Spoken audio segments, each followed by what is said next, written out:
আসসালামু আলাইকুম। নবম ও দশম শ্রেণীর বিজ্ঞান বিভাগের শিক্ষার্থীরা, আশা করি তোমরা সবাই ভালো আছো। আজকে আমরা ওমেগার পক্ষ থেকে ষষ্ঠ অধ্যায়ের রসায়ন বিজ্ঞানের ষষ্ঠ অধ্যায়ের প্লেলিস্টের প্রথম ক্লাসে আমরা যেই টপিকসগুলো নিয়ে আলোচনা করব সেটি হচ্ছে মৌল কি, মৌল সংখ্যার ধারণাটা কিভাবে আসলো, অ্যাভোগাড্রোর সংখ্যাটা কি, মৌল সংখ্যার সাথে অ্যাভোগাড্রোর সংখ্যার কি ধরনের সিমিলারিটি আছে, আমরা সেই বিষয় নিয়ে আজকে ঠিক 10 থেকে 15 মিনিট কথা বলবো। এর মধ্যেই তোমার মৌল সংখ্যা সম্পর্কে, পারমাণবিক ভর, আণবিক ভরের সাথে বা অ্যাভোগাড্রোর সংখ্যার সাথে, কিংবা গ্যাসের মোলার আয়তন এবং আরেকটা আছে কি পদার্থের মোলার আয়তন, পাশাপাশি এসটিপি, এসএটিপি, এই সম্পর্কগুলো তুমি এক নজরে দেখে ফেলবে আজকের লেকচারে। তাই পুরো লেকচারটি ধৈর্য সহকারে দেখে নতুন নতুন তথ্য জেনে আমাদেরকে কমেন্ট সেকশনে অবশ্যই কমেন্ট করে জানাবা যে তোমরা আর কিছু জানতে চাও কিনা মৌল সম্পর্কে। সো আমরা এখন আমাদের মূল লেকচারে চলে যাচ্ছে। মাই ডিয়ার স্টুডেন্টস, এখানে তোমরা দেখতে পাচ্ছ যে স্লাইডটি, সেই স্লাইডে কিন্তু আমরা ছোট ছোট কিছু ব্যাপার এখানে তুলে ধরেছি। তার আগে তোমাদেরকে যদি আমি সংজ্ঞাটা বলি যে মৌল কাকে বলে। কোনো পদার্থের ভরকে গ্রামে প্রকাশ করলে যে পরিমাণ পাওয়া যায় ওই পরিমাণকেই ওই পদার্থের এক মোল বলা হয়। এখন তুমি বলতে পারো স্যার কোনো পদার্থ বলতে আমরা কি বুঝবো? কোনো পদার্থ বলতে সেটা হতে পারে মনে করো হাইড্রোজেন অথবা পানি। এখন যদি আমি বলি দুইটা শব্দ, যেহেতু তোমরা ইংলিশ যখন পড়ো সবাই কিন্তু এক্সাম্পল দেয় যে Karim is a good boy, Karim is a farmer, Karim Rahim তাদের পুরো একবার ইন্টারন্যাশনালি ভাইরাল করে ফেলে। ঠিক আমাদের কেমিস্ট্রিতে যদি আমরা এক্সাম্পলে আসি, সোডিয়াম ক্লোরাইড এরা যমজ ভাই বোন, এবং পানি যাদের সাথে অত্যাধিক লেভেলে ভালোবাসা থাকে, কারণ সোডিয়াম ক্লোরাইড পানিতে মিশালে মিশে যায়। তাই এই দুইটা এক্সাম্পলে আমাদের মনে প্রাণে মিশে যায়। ভাইয়া দেখো তুমি যে আমি যদি এখানে তোমাকে বুঝাই, ধরো এটা হচ্ছে কি হাইড্রোজেন, তাই তো? এই যে হাইড্রোজেনটা দেখা যাচ্ছে না, তো এটা কিন্তু তোমার এক মোল হাইড্রোজেন, কথাটা বুঝো। এই যে মোল যদি আমরা বলি তাহলে এক মোল হাইড্রোজেন, এটা কিন্তু প্রতীক, কার? হাইড্রোজেনের প্রতীক, দ্যাট ইজ মৌল। তো মৌলের ক্ষেত্রে কি হয়? পারমাণবিক ভর। স্যার আমি তো যৌগ দেখতে চাই, দ্যাট ইজ যৌগ। পানি, পানি কিন্তু একটা পদার্থ, হাইড্রোজেনও কি একটা পদার্থ। এই কারণে বলছে যে কোনো পদার্থের ভরকে আমি যদি হাইড্রোজেনের ক্ষেত্রে বলি ভর কত, পারমাণবিক ভর, that is proton and neutron নাম্বারের যোগফল, তাহলে হাইড্রোজেনের কত? 1 গ্রাম। কত গ্রাম? 1 গ্রাম, তাই তো? তাহলে আমি যদি বলি যে হাইড্রোজেনের ভরকে গ্রামে প্রকাশ করলে যে পরিমাণ পাবা সেটাই কি মোল। আবার আসো পানি, পানি কিন্তু এটা পদার্থ, তাই না? তাহলে এই পানির ক্ষেত্রে কি হয়? অণু কিংবা যৌগের ক্ষেত্রে সবসময় লিখতে হয় আণবিক ভর। তাহলে পানির আণবিক ভর কত? 18 গ্রাম, তাই তো? তাহলে আমি যদি এখন 18টা কিসে নিব? গ্রামে। তাহলে গ্রামে প্রকাশ করলে সেটা কি হয়ে যাবে? মোল। ক্লিয়ার কথা?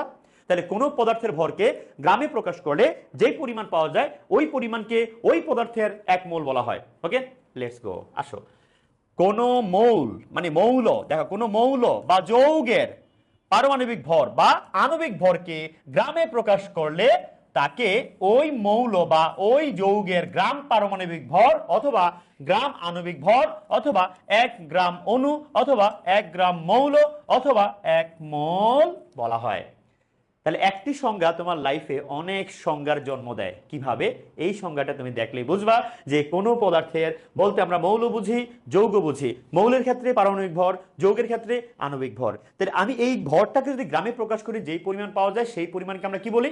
এক মোল বলি। কথা ক্লিয়ার? আশা করি মাই ডিয়ার স্টুডেন্টস ক্লিয়ার। এবার আমরা একটু নাইট্রোজেনের কাছে যেতে চাই। দেখো নাইট্রোজেন এর আণবিক ভর কত? 28। এখন অনেকে বলবা স্যার এটা কিভাবে সম্ভব? নাইট্রোজেনের আণবিক ভর তো 28 না, তাহলে কত? আমরা এখন দেখব যে নাইট্রোজেন এখানে দুইটা অর্থে ব্যবহার করা হচ্ছে। তুমি যদি প্রথমে আসো যে নাইট্রোজেন হচ্ছে এন, তাই তো? নাইট্রোজেন কি এন? তো এন কি? এন তো একটা মৌল, তাই না? এটা আমরা বলতে পারি পরমাণু, তাই তো? এটার কত?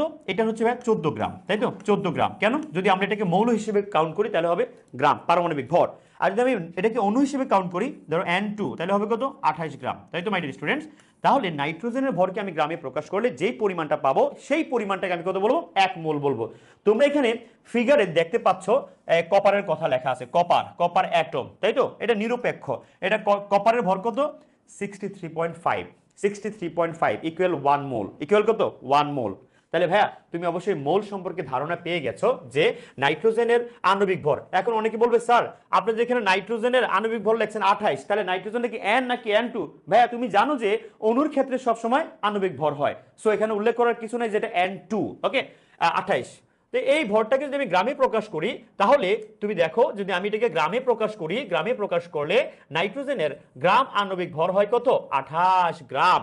এই 28 গ্রাম ভরের নাইট্রোজেনকে 1 গ্রাম অণু, 1 গ্রাম অণু বা নাইট্রোজেন বা 1 গ্রাম মৌল নাইট্রোজেন বা 1 মোল নাইট্রোজেনও বলা যেতে কি পারে। ওকে, আবার এখানে দেখো আমরা দুইটার তুমি এখানে একটা এক্সপেরিমেন্ট দেখো তুমি, স্যার এখানে তো কার্বন, তো কার্বনের অ্যাটমিক মাস কত, কার্বনের অ্যাটমিক মাস কত 12। আবার এখানে দেখো কপার, এটা অ্যাটমিক মাস কত মানে 63.5, তাহলে 1 মোল কপার সমান কত 63.5, আবার 1 মোল কপার সমান কত এত।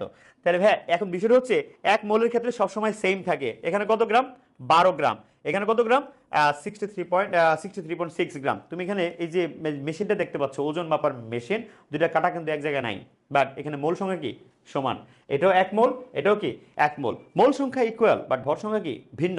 তাহলে মোল সংখ্যার সাথে ভর সংখ্যার সম্পর্কটা কি, আমি যে কোনো পদার্থের পরিমাণকে গ্রামে প্রকাশ করলে সেটা কি হবে 1 মোল হবে। ওকে, এবার আসো আমরা যদি আরো ছোট ছোট স্লট নিয়ে কাজ করি, যে স্যার আমি মোল সংখ্যা থেকে আরো একটু বেশি কিছু জানতে চাই, আসেন আমরা আর একটু বেশি কিছু জানি। দেখো যদি তোমাকে এখানে আমি বুঝাই, ধরো যে 1 মোল, ধরো তুমি 1 মোল, আমি কার্বন নিয়ে খেলা করব, 1 মোল কার্বন সমান কত, 1 মোল কার্বন সমান 12 গ্রাম, তাই তো। সো ভাইয়া তুমি যদি এইভাবে লেখো এটা কিন্তু রাইট, একবার 100% রাইট। এটা কিভাবে আসলো এটা দেখাই। এসটিপিতে, এসটিপি মানে কি জানো, এটা অ্যাভোগাড্রো বলেছিলেন। এসটিপি, এসটিপি হচ্ছে যেখানে তোমার প্রেশার হচ্ছে 1 atm, এটা ফিক্সড। এসটিপিতে এটা মুখস্থ করে ফেলবে, এটা শিওর শর্ট, এটা না জানলে কিন্তু তুমি অনেক কিছুতেই বঞ্চিত হবে, অনেক কিছু থেকে বঞ্চিত হবা। এসটিপিতে, এসটিপি মানে কি স্ট্যান্ডার্ড টেম্পারেচার এন্ড প্রেশার, মানে প্রমাণ তাপমাত্রা ও চাপ, প্রমাণ তাপমাত্রা ও চাপ। তাহলে পি ইকুয়াল এত, তাপমাত্রা কত 0 ডিগ্রি সেলসিয়াস, মানে কত 273 কেলভিন, তাই তো, ইকুয়াল। আবার ভলিউম কত হবে, আয়তন 22 মানে ধরো 414 litre, fixed. Okay, so my dear students দেখো যে এসটিপি তোমার এই ভ্যালুটা, এসটিপিতে ফিক্সড এই ভ্যালুটা, হ্যাঁ এসটিপিতে। আবার তুমি যদি আসো স্যার এসএটিপি কি, এসএটিপি কি, এসএটিপি এটা আবার কি জিনিস, SATP standard ambient, ambient AMBIENT, ambient. Okay, তো যারা আলহামদুলিল্লাহ অনেক ভালো স্টুডেন্ট আছো তারা কিন্তু এটাও জেনে নেবে, কেন জানো, কারণ তোমার পরীক্ষায় মাঝে মাঝে প্রশ্ন আসতে পারে 0 ডিগ্রি সেলসিয়াস তাপমাত্রা মোল সংখ্যা কত, আবার 25 ডিগ্রি সেলসিয়াস তাপমাত্রা মোল সংখ্যা কত। তার মানে 25 ডিগ্রি সেলসিয়াস তাপমাত্রা আর 0 ডিগ্রি সেলসিয়াস তাপমাত্রা এক কথা নয়, এটা কক্ষ তাপমাত্রা, এটা হচ্ছে প্রমাণ তাপমাত্রা। ভাইয়া এটা হচ্ছে তোমার কক্ষ তাপমাত্রা ইউজ করতে হবে, কোন তাপমাত্রা, কক্ষ তাপমাত্রা। তাহলে আমি যদি এখানে কক্ষ তাপমাত্রা ইউজ করি, এখানে তাপমাত্রা কত হবে 25 ডিগ্রি সেলসিয়াস, দ্যাট ইজ 298। যদি আমাদের আসলে এখন কক্ষ তাপমাত্রা 25 নাই, মোটামুটি 27, 28, 29, 30 হয়ে গেছে। তারপর আমাদের মেন্টাল রিফ্রেশমেন্টের জন্য আমরা এটা বলি আর কি। ভাই এখানে ভলিউম কত হবে, ভলিউমটা হবে 24.789 লিটার। ওকে, তারপর ভাই তুমি যদি আসো এখানে চাপ কত হবে, এটা হবে 100 কিলো প্যাসকেল, অটোমেটিক্যালি চেঞ্জ হয়ে গেল। এই বিষয়গুলো তুমি জানতে হবে, এই বিষয়গুলো 100% জানতে হলে তোমাকে অবশ্যই ওমেগা আসতে হবে, ওমেগার ক্লাসগুলো ফলো করতে হবে। সো মাই স্টুডেন্টস দেখো এসটিপি আর এটা কি এসএটিপি, মানে standard temperature and standard ambient temperature and pressure, অনেকে এটাকে অ্যাটমসফেরিকও বলেন, বাট এটা কোথাও আমি পাই না। যদি তোমরা পেয়ে থাকো অবশ্যই আমাকে স্ক্রিনশট সহকারে আমাদের ওমেগা পেজে অবশ্যই তুমি কমেন্ট সেকশনে জানাবা। মাই স্টুডেন্ট দেখো 1 মোল কার্বন সমান কত গ্রাম, 12 গ্রাম। আমি কিন্তু ওখান থেকে এখানে আসছি, রাইট। তাহলে কি বলতে চাচ্ছি আমি দুইটা ওয়ার্ড ইউজ করছি, এসটিপি আর কি এসএটিপি। এবার তুমি আসো, আমি যেটা বুঝাতে চাইছি এটা ব্যবহার করে আমাদের সম্মানিত একজন বিজ্ঞানী যিনি অ্যাভোগাড্রো স্যার, তিনি কি বলেছিলেন, তিনি বলেছিলেন যে 1 মোল, লুক অ্যাট 1 মোল যে কোনো তুমি কি নিতে চাও বলো তো, তুমি কি মৌল নিবা নাকি যৌগ নিবা? আচ্ছা তুমি যৌগ নিলা, হ্যাঁ তুমি যৌগ নিলা, কেন, কারণ যৌগ নিলে আমরা ইউজ করব আণবিক ভর। তাহলে 1 মোল যে কোনো যৌগ ইকুয়াল ওই যৌগের ওই যৌগের কি ভাইয়া আণবিক ভর, ওই যৌগের আণবিক ভর, ওই যৌগের আণবিক ভর ইকুয়াল কি নাম্বার অফ অ্যাভোগাড্রো ইকুয়াল কি 22.4 লিটার। ভাইয়া তোমার লাইফে যদি কোনো কিছু ভুলে যাও, বাট এই সূত্রটা ভুলে গেলে চলবে না, কারণ এই সূত্রটা হচ্ছে তোমার এই অধ্যায়ের অর্থাৎ ষষ্ঠ অধ্যায়ের জান প্রাণ। হ্যাঁ, ষষ্ঠ অধ্যায় যত তুমি ম্যাথ পাবা সব এই সূত্রের আলোকেই করতে হবে, আর সব ম্যাথে আমাদের এমসিকিউতে আসে, খতে আসে, গরু ঘোড়া ওইখানেও আসতে পারে এই সূত্রের ম্যাথ। শুধু একটা জায়গায় সমস্যা, তুমি সূত্রটা ভালো করে ফলো করো না, টিচাররা অতটা প্রেশারাইজ করো না এই সূত্রের উপর, কারণ মোল সংখ্যা সম্পর্কে তুমি যদি ভালোভাবে আইডিয়া নিতে চাও তাহলে আমি বলবো এই সূত্র তোমাকে জানতে হবে। আর এই সূত্রের যত মোল সংখ্যা কেন্দ্রিক ম্যাথ আসবে এদেরকে আমরা এক কথায় বলি ইউনিটেরি মেথড। ইউনিটেরি মেথড কি, এটা তুমি অনেকের কাছে জানবা বা অনেকের কাছে নাও জানতে পারো। ইউনিটারি মেথড হচ্ছে ভাইয়া, সো মাই ডিয়ার স্টুডেন্টস এখানে ইউনিটারি মেথড বাংলা বলে কি জানো, তুমি হাসবা কাঁদবা না, কি বলো তো, ঐকিক নিয়ম। কি সুন্দর একটা সিস্টেম না, ইউনিটারি মেথড। তার মানে তুমি এই সিস্টেমের সাথে পরিচিত নয় বলে তুমি ঐকিক নিয়মটা বুঝো না। আর বুঝো না কেন? কারণ তুমি এই সূত্রটা জানো না। তাহলে জানতে হলে আমি একটা ম্যাথ করাবো, তুমি অটোমেটিকলি মিলে যাবে। স্যার আপনি এক লাইনের মধ্যে নিয়ে আসলেন কাকে? সম্মানিত এই যে অ্যাভোগাড্রো স্যারের একটা সংখ্যা আছে, অ্যাভোগাড্রো সংখ্যা, নাম্বার অফ অ্যাভোগাড্রো, যার মান কত? হ্যাঁ, যার মানটা হচ্ছে ভাইয়া এবার একটু আসে যে প্রমাণ তাপমাত্রা ও চাপে, প্রমাণ তাপমাত্রা ও চাপে তুমি যদি মোল সংখ্যা বের করতে চাও এই সূত্রে যেতে হবে। ওকে, সো এই নাম্বার অফ অ্যাভোগাড্রোর ভ্যালুটা কত? এটার ভ্যালু হচ্ছে 6.023 10⁻23, দ্যাট ইজ টি। এখানে কোনো একক থাকবে না। কেন একক থাকবে না সেটা আমরা নেক্সট এপিসোডে বলে দিব কিভাবে মানটা বের করা যায়। এবার আসো আমরা একটা ম্যাথমেটিক্যাল সলভ দেখব। সেটা কি? ধরো 1 মোল অক্সিজেন, এটা কিন্তু দ্বিপরমাণু, তাই তো? এটা হচ্ছে বাইনারি মলিকিউল। সেই যে অক্সিজেন, এটা কিন্তু একটা ভাইয়া অণু, আর অণুর ক্ষেত্রে কি হয়? আণবিক ভর। তাহলে অক্সিজেন আণবিক ভর কত? 32 গ্রাম। এটা সমান কত লেখা যায়? Number of Avogadro, that is ওই মানটা। হ্যাঁ, এগুলো কত? আয়তন কত হবে? 22.4 লিটার। তাহলে এই যে সংখ্যাটা ভাইয়া, এটাই কি নাম্বার অফ অ্যাভোগাড্রো সংখ্যা। ওকে, সো এখন তোমাদের আমি একটা ম্যাথ দেই এখানে। ধরো ম্যাথটা এইরকম বললো, দেখো কোশ্চেনটা কি? কোশ্চেন নাম্বার 1 তোমাকে বললো ধরো যে 3.5 মোল, 3.5 মোল অক্সিজেন অণু বলতে পারো। আচ্ছা, উনি অক্সিজেন এর, হ্যাঁ অক্সিজেনের কি কত? অক্সিজেনের আয়তন কত? ঠিক আছে, অক্সিজেনের আয়তন কত? একবারে ছোট্ট একটা ম্যাথ। এটা কিভাবে করবো আমরা? আমরা মোল সংখ্যা গেলাম না, জাস্ট আয়তন কত। তো ভাইয়া তুমি জানো যে স্যার আপনি তো একটু আগে শিখাইলেন, তোমার আগে কোশ্চেনটা বুঝতে হবে। বাম পাশে কে থাকবে? আয়তন। দেখো বাম পাশে থাকবে তোমার আয়তন, এই যে সরি মোল সংখ্যা। বাম পাশে থাকবে কি? মোল সংখ্যা, মোল সংখ্যা, মোল সংখ্যা। আর ডান পাশে কে থাকবে? আয়তন। এখানে থাকবে আয়তন। সো আমরা জানি কি 1 মোল, দেখো আমরা জানি 1 মোল, ওই যে এসটিপিতে কার সূত্রের মধ্যে? লুক এট, এই যে অ্যাভোগাড্রোর সূত্র কি বলছে? 1 মোল যে কোনো যৌগ ইকুয়াল ওই যৌগের আণবিক ভর ইকুয়াল কি নাম্বার অফ অ্যাভোগাড্রো ইকুয়াল কি 22.4 লিটার। আমার এখন সম্পর্কটা হচ্ছে এই মোল সংখ্যার সাথে, দেখো এই যে মোল সংখ্যার সাথে কার? মোল সংখ্যার সাথে হচ্ছে তোমার আয়তনের সম্পর্ক। এই যে মোল সংখ্যার সাথে আয়তনের সম্পর্ক, তাই তো? তাহলে আমার কোশ্চেনটা এখন মিলে গেল একবার ইজিলি। হাই হাই, মোল সংখ্যার সাথে আয়তনের সম্পর্ক, এত সহজ ম্যাথ।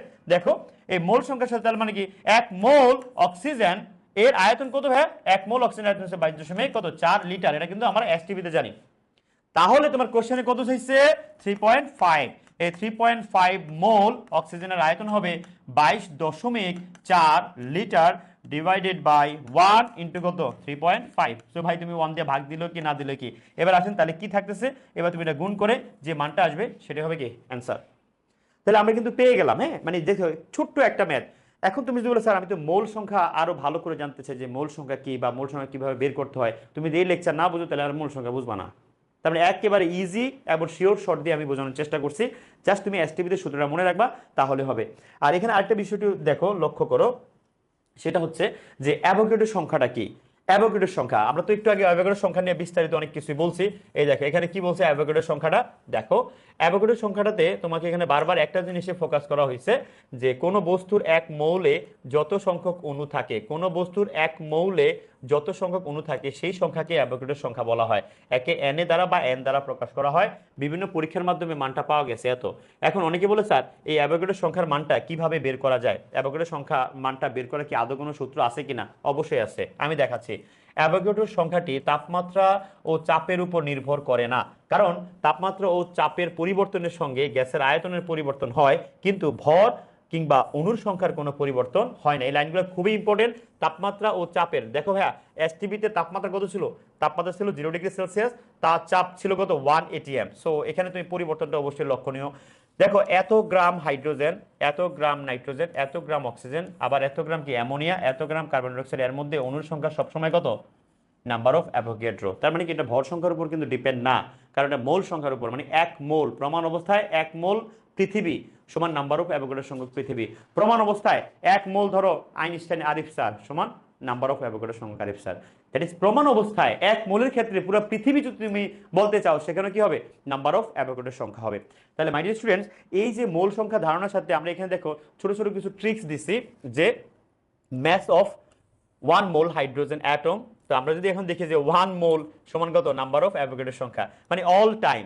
এখন তুমি যদি নাম্বার অফ অ্যাভোগাড্রোর সংখ্যা বের করতে চাও, এটা সূত্র আছে, সূত্রটা হচ্ছে দেখো ইলেকট্রন মাইনাস ইনটু হচ্ছে, মানে যদি তুমি নাম্বার অফ অ্যাভোগাড্রোর সংখ্যার মানটা বের করতে চাও ইকুয়াল কত 1 ফ্যারাড, ইকুয়াল কত 1 ফ্যারাড। তাহলে আমি বের করবো কি নাম্বার অফ অ্যাভোগাড্রোর সংখ্যা। এখন কিছু দুষ্ট মানে ছেলে ফেলে আছে যারা প্রশ্ন করবে স্যার এই সূত্রটা কিভাবে আসলো। আরে ভাই এই সূত্র কিভাবে আসে সেটা জানার জন্য ওয়ান শট ক্লাস করতে হবে, হ্যাঁ, হাফ শটে হয়তো কিছু বোঝা যাবে না। তাহলে আমি কি লিখবো এখানে, এই ইলেকট্রনের চার্জের মান। তুমি দেখো এই এখানে যে 1 ফ্যারাড এটা সমান কত জানো, এই 1 ফ্যারাড সমান হচ্ছে 1 ফ্যারাড সমান হচ্ছে 1 ফ্যারাড সমান কত জানো, 1 ফ্যারাড সমান হচ্ছে 96,500 কুলম্ব। ওকে, আর ইলেকট্রন চার্জের ভ্যালু কত 1.6 10 টু দি পাওয়ার মাইনাস কত 19 কুলম্ব। আমি যদি কুলম্ব কুলম্ব কেটে দেই, ইট হ্যাজ নো ইউনিটস, কোনো একক থাকে না। তার মানে এবার তুমি যদি ক্যালকুলেশন করো নাম্বার মানে ভ্যালুটা আসবে 6.023 10 to the power 23, it has no units, কোনো একক নাই, এই জন্য নাম্বার অফ অ্যাভোগাড্রোর সংখ্যার একক থাকে না। ওকে, সো এই যে নাম্বার অফ অ্যাভোগাড্রোর সংখ্যাটা তোমরা বুঝে গেছো যে মোল সংখ্যার সাথে নাম্বার অফ অ্যাভোগাড্রোর সংখ্যার অনেকগুলো মিল আছে, অনেকগুলো রিলেশন আছে। দেখো এই মোল সংখ্যার সাথে আবার আমি একটু কি কথাগুলো আলোচনা করে গেছি, প্রমাণ তাপমাত্রা ও চাপ। সো এখানে আর কোনো কথা হবে না, যেহেতু আমি এটা আগে এসটিপি এবং এসএটিপি দুইটার মধ্যে রিলেশন অলরেডি বিল্ড করে দিয়েছি, আপনারা দেখে গেলেন এবং শিখে গেলেন। সো মাই ডিয়ার স্টুডেন্টস, ছোট ছোট এই যদি ট্রিক্সগুলো তুমি জানতে চাও, তাহলে আমাদের এই মোল সংখ্যা ধারণা এবং রাসায়নিক গণনার একেবারে সেকেন্ড যে ক্লাসটা, সেখানে আমরা মোল সংখ্যার ধারণার, নাম্বার অফ অ্যাভোগাড্রোর সংখ্যার এবং স্পেশালি মোল সংখ্যা কিভাবে নির্ণয় করা হয়, 3টা সূত্র আছে। সেই 3টা সূত্র যদি আমরা আপনাদেরকে দেখাতে চাই একবারে সংক্ষেপে, দেখো যে মোল সংখ্যা নির্ণয়ের সূত্র কি, তাহলে তোমরা আগামী ক্লাসটা মিল পাবা অনেক। মোল সংখ্যা নির্ণয় একবারে ছোট ছোট সূত্র। স্যার কিভাবে নির্ণয় করব, দেখো 1 নম্বর সূত্রটা হচ্ছে, যদি আমরা দেখাই n ইকুয়াল W/m, এই হচ্ছে নমুনা ভর এবং যারটা বের করবা তার আণবিক ভর। আবার 2 নম্বর হচ্ছে n equal S into V, যখন তোমার দ্রবণের মানে ঘনমাত্রা, সলিউশনে কি কনসেন্ট্রেশন, ঘনমাত্রা এবং ভলিউম দেওয়া থাকবে, তখন আবার এভাবে মোল সংখ্যা বের করতে হয়। আরেকটা সেম মোল সংখ্যা বের করার আরেকটা সিস্টেম আছে, নমুনা অণুর সংখ্যা ডিভাইডেড বাই নাম্বার অফ অ্যাভোগাড্রোর সংখ্যা। আবার তুমি যদি 4 নম্বরে আরেকটা সূত্র দেখতে চাও, 4 নম্বরে যেটা আসলে এই সূত্র অনেকেই পরিচিত না, n ইকুয়াল PV/RT। হ্যাঁ, সূত্রটা একটু জটিল, বা যারা অ্যাডভান্স তাদের জন্য এই সমীকরণটা আমি মনে করি অনেক বেশি ইম্পর্টেন্ট, যারা একটু অ্যাডভান্স লেভেলের আসো। না হলে তুমি এই 3টা শিখলেই হবে। হ্যাঁ, এই 3টা মোস্ট ইম্পর্টেন্ট, মোল সংখ্যা নির্ণয়ের এই 3টা সূত্র। তাহলে আমরা এই 3টা সূত্র এর ম্যাথ নিয়ে, আমরা ম্যাথমেটিক্যাল বা গাণিতিক প্রবলেম নিয়ে ইনশাল্লাহ আগামী ক্লাসে কথা বলবো। পাশাপাশি আমরা অ্যাভোগাড্রো এবং প্রমাণ তাপমাত্রা ও চাপ, অ্যাভোগাড্রোর সংখ্যার সাথে আয়তন, অ্যাভোগাড্রোর সংখ্যার সাথে আণবিক ভর কিংবা পারমাণবিক ভরের যে ম্যাথমেটিক্যাল প্রবলেমগুলো আছে, সেগুলো ইনশাল্লাহ আমরা আপনাদেরকে শো করব আমাদের লেকচারে। সো মাই স্টুডেন্টস, নবম দশম ব্যাচের যারা শিক্ষার্থী আছো, স্পেশালি যারা দশম শ্রেণীতে, যারা 26-এ বোর্ড পরীক্ষা দিবেন, তাদের জন্য এই ক্লাসটি অত্যন্ত অত্যন্ত গুরুত্বপূর্ণ। সো আমাদের এই প্লেলিস্ট অনুযায়ী অধ্যায় 6-এর প্রতিটি লেকচার আপনারা পেয়ে যাবেন। আমাদের আগামী ক্লাস হবে লেকচার 2, এবং লেকচার 2তে থাকবে মোল সংখ্যা, অ্যাভোগাড্রোর সংখ্যা, গ্যাসের মোলার আয়তন, পদার্থের মোলার আয়তন সম্পর্কিত, এবং W ইকুয়াল শুভময় ডিভাইডেড বাই 1000, এই সমীকরণের সকল ম্যাথ। ভালো থাকবেন, ভালো রাখবেন, ওমেগার পাশেই থাকবেন। আসসালামু আলাইকুম।